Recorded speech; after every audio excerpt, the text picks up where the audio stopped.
வணக்கம். இன்னைக்கு வீடியோவில் டேஸ்டான சிக்கன் பிரியாணி வீட்டிலேயே எப்படி செய்யலாம்னு பார்க்கலாம். நான் இன்னைக்கு 1 கிலோ சிக்கனுக்கு 1 கிலோ பாசுமதி ரைஸ் சேர்த்து சிக்கன் பிரியாணி செஞ்சுருக்கேன். இதை 8 பேர் அளவுக்கு தாராளமாக சாப்பிட்லாம். ஒரு அண்டியில் 5 குழிக்கரண்டி எண்ணெய் ஊற்றிருக்கேன். அதாவது 1/4 கிலோ எண்ணெய் இதில் ஊற்றிருக்கேன். எண்ணெய் காஞ்சதும் ஹோல் கரம் மசாலா, பட்டை, லவங்கம், பிரிஞ்சி இலை, அன்னாச்சிப்பூ, மராட்டி மொக்கு, ஏலக்காய் எல்லாமே 4 சேர்த்து பொரிச்சுப்போம். பொரிஞ்சதும் 6 மீடியம் சைஸ் வெங்காயம், அதாவது 400 கிராம் வெங்காயம் ஸ்லைஸாக கட் பண்ணி சேர்த்துக்கலாம். பிரியாணிக்கு வெங்காயம் அதிகமாக சேர்க்கறதுனால பிரியாணி டேஸ்ட்டாக இருக்கும்.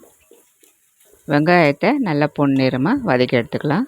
அப்போ தான் பிரியாணி சாப்பிட டேஸ்ட்டாக இருக்கும். வெங்காயம் நல்லா வதக்கியாச்சு. 2 ஸ்பூன் அளவுக்கு ஜிஞ்சர் கார்லிக் பேஸ்ட்டு சேர்த்துப்போம். இது கிராம் அளவில் 50 கிராம் வரும்.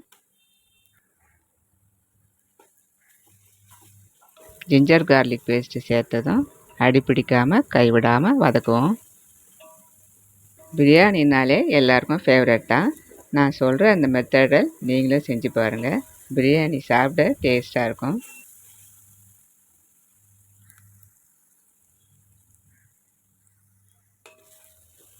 இஞ்சி பூண்டு பேஸ்ட்டு வதங்கியாச்சு. 3 மீடியம் சைஸ் தக்காளியை 200 கிராம் அளவுக்கு ஸ்லைஸாக கட் பண்ணி சேர்த்துக்கலாம். பிரியாணிக்கு தக்காளி அதிகமாக சேர்க்கக்கூடாது. வெங்காயம் எவ்வளோ சேர்த்துமோ அதில் பாதி அளவு சேர்த்தா போதும். தக்காளி இந்த அளவுக்கு வதங்கினதும் அரைக்கட்டு புதினாவை கட் பண்ணி சேர்த்துப்போம்.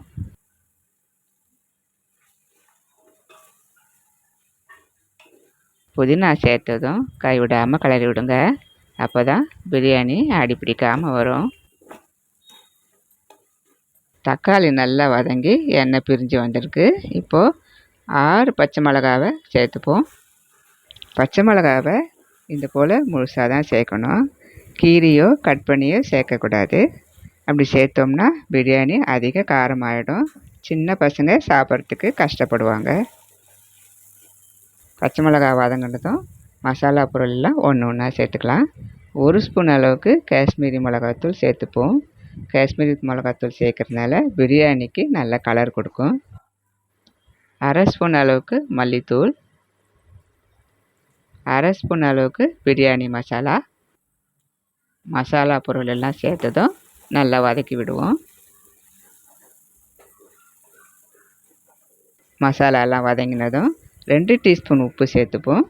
1 கிலோ ரைஸ்க்கு 2 டீஸ்பூன் உப்பு சேர்க்கணும். உப்பு சேர்த்ததும் நல்லா கலந்து விடுவோம். மசாலாலாம் வதங்கி கிரேவியாக வந்துருச்சு. இப்போது 1 கப் அளவுக்கு தயிர் சேர்த்துப்போம். இது நல்லா கலந்து விட்டுப்போம். ஒரு 2 நிமிஷம் வதங்கட்டும்.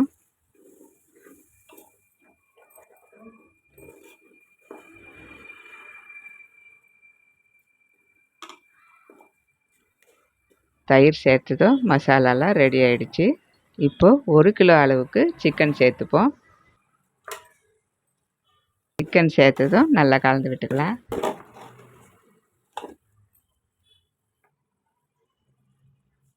சிக்கன் ஒரு 5 நிமிஷம் வதங்கினதும் இந்த பிரியாணிக்கு தேவையான தண்ணி சேர்த்துக்கலாம்.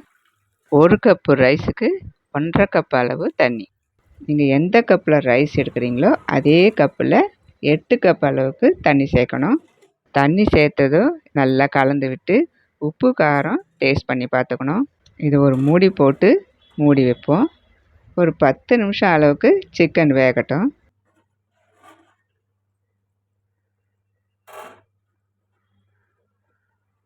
ஒரு கொதி வந்ததும் பாதி லெமன் புழிஞ்சு விட்டுப்போம்.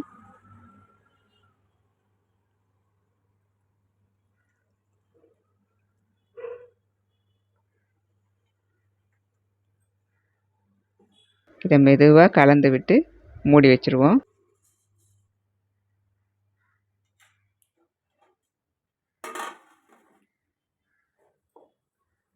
பாருங்கள் 10 நிமிஷம் கொதிச்சு சிக்கன் வெந்துருச்சு.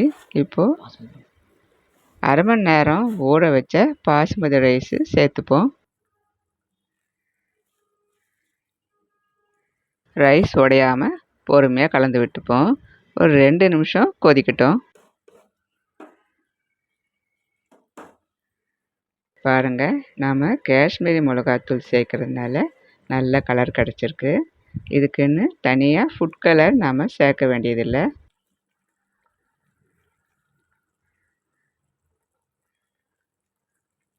ரைஸ் வேகிறதுக்கு 10 நிமிஷம் அளவு மூடி வைப்போம், வேகட்டும்.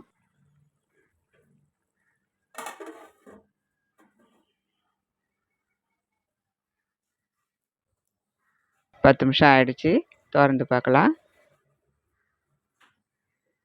இப்போது ரைஸ் நல்லா வெந்து மேலே வந்திருக்கு. ஒரு கைப்பிடி அளவு புதினா கொத்தமல்லியை மேலே தூவி விட்டுப்போம். இப்போ இதை ஒரு 10 நிமிஷம் தம்மில் வைப்போம். ஸ்டவ்வை சிம்மில் வச்சு ஒரு இரும்பு தோசை தவாவை மேலே வச்சுருவோம். தோசை தவாவுக்கு மேலே பிரியாணி அண்டியை வச்சுருவோம். மூடிக்கு மேலே ஒரு வெயிட் வச்சுருவோம். ஒரு 10 நிமிஷம் தம் ஆகட்டும்.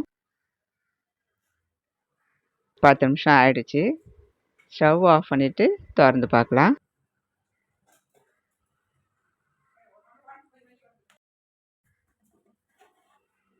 ரைஸ் உடையாமல் பொறுமையாக கிளறி விடுவோம். பாருங்கள், பிரியாணி அடி பிடிக்காமல் உதிரி உதிரியாக சூப்பராக வந்திருக்கு. பாருங்கள், கடைகளில் கிடைக்கிற மாதிரி பிரியாணி உதிரி உதிரியாக வந்திருக்கு.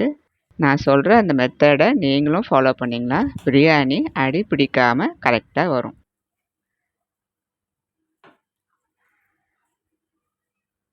ஒரு சண்டேஸில் இது போல் உங்கள் வீட்லேயும் சிக்கன் பிரியாணி செஞ்சு உங்கள் ஃபேமிலியோட என்ஜாய் பண்ணுங்கள். அவ்வளோதாங்க, சிக்கன் பிரியாணி ரெடி ஆகிடுச்சு. நம்ம சேனலை சப்ஸ்கிரைப் பண்ணாதவங்க சப்ஸ்கிரைப் பண்ணிக்கோங்க. உங்கள் ஃப்ரெண்ட்ஸுக்கும் உங்கள் ரிலேட்டிவ்ஸ்க்கும் ஷேர் பண்ணுங்கள். நன்றி.